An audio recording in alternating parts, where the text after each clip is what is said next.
We got 5 minutes to 9. I can't believe my team from Boston College has got 1 point. And we are trailing by 5 straight points behind them. Hopefully we can be able to catch them up before the time runs out. Because we only got 5 minutes to 9.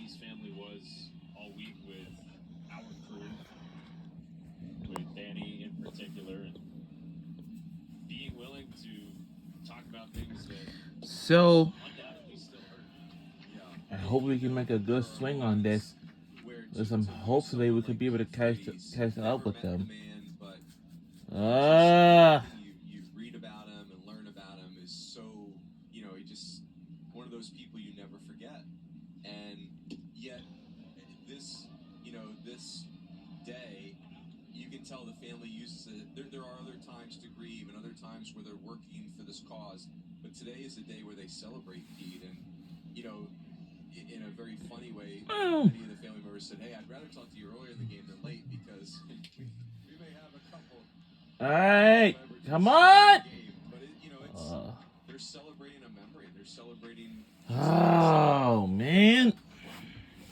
Patrick Roach grounds out to Tanner Schobel.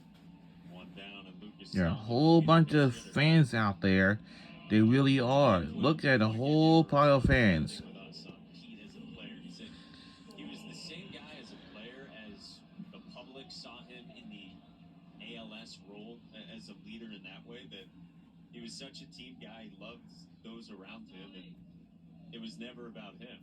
And they always joke, and they still do, that Pete Frates was such a locker room guy that he would just hang out in the shower, like for hours, and loved it, and held court with his fellas.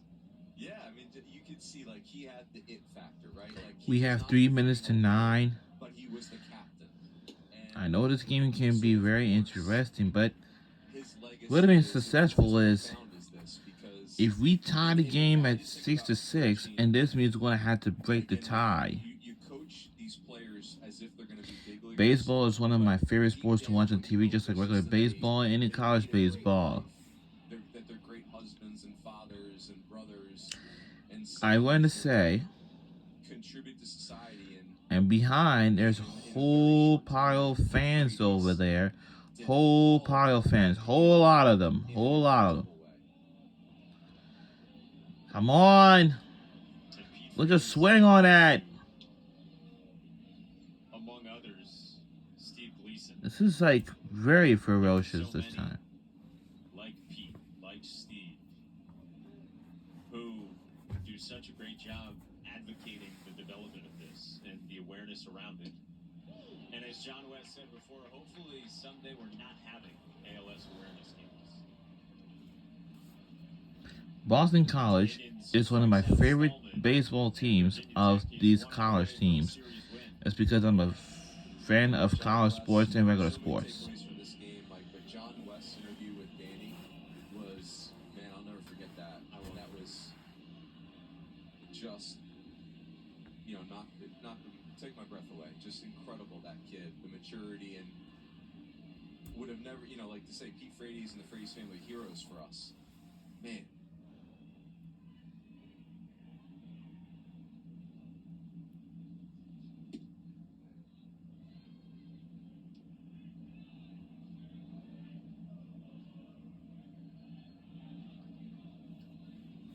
The Hokies felt touched to be a part of it as well. Not just getting the chance, obviously, to play at Fenway, but knowing the message. And as John Sheff said to Danny, he made a point of explaining who Pete Frates was to his team before they played in this game today, before first pitch at 6 o'clock. Barry Walsh ahead 2-0. Takes strike one from Higgins. The softball team's doing the Ice Bucket Challenge today. How cool is that? So cool. Awesome. It's cold. Yeah, sometimes these sports competitions, it takes time for these players to practice up or warming up before they play in their performance. There's something beautiful about sports. And throughout the years, And when a community Boston College, their campus is somewhere in Massachusetts somewhere. Or whether it's somewhere in Boston, Massachusetts. The Boston, Massachusetts, they got a lot of cool subways. They have the red, orange, blue, and green.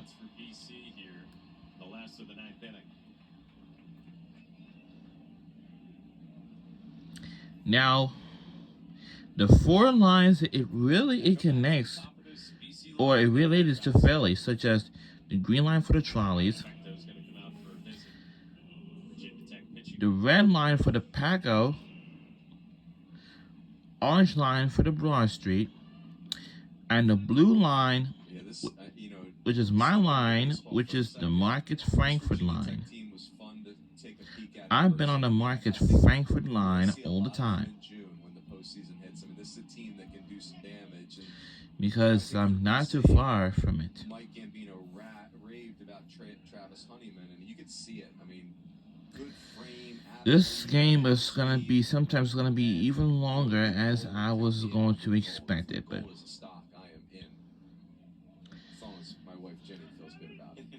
and now it looks like it's time for all trains going to the yard, such as the Marcus Frankford line, Broad Street line, and the SEPTA regional rail trains, hopefully, or even the Norristown high-speed line.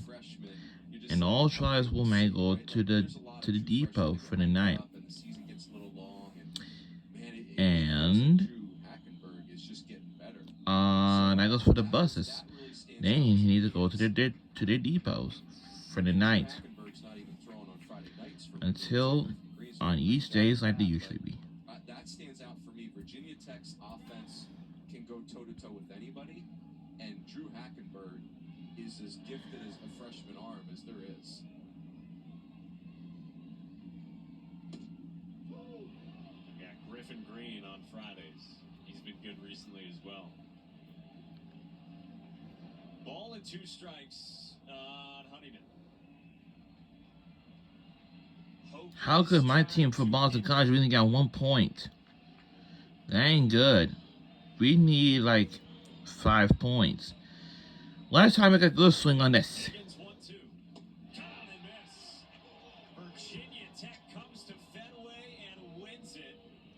Man, we lost against them, and the score is 1-6. We lost by 5 points behind them. God, that's Virginia Tech Hokies.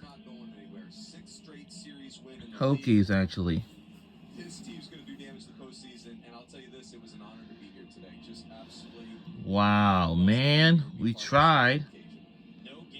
Well, it's okay, my team. We'll get it back. Don't you worry. This game was like very interesting, but we lost by 5 points. Wow.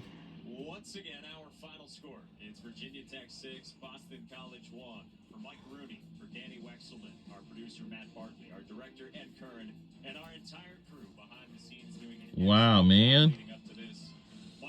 We tried our best. So long from Fenway Park in Boston. Man. CC is next with Dallin Cuff, Danny Graves, and Brittany McKinney in the studio. Wow, what a game of 1 night has been. Wow.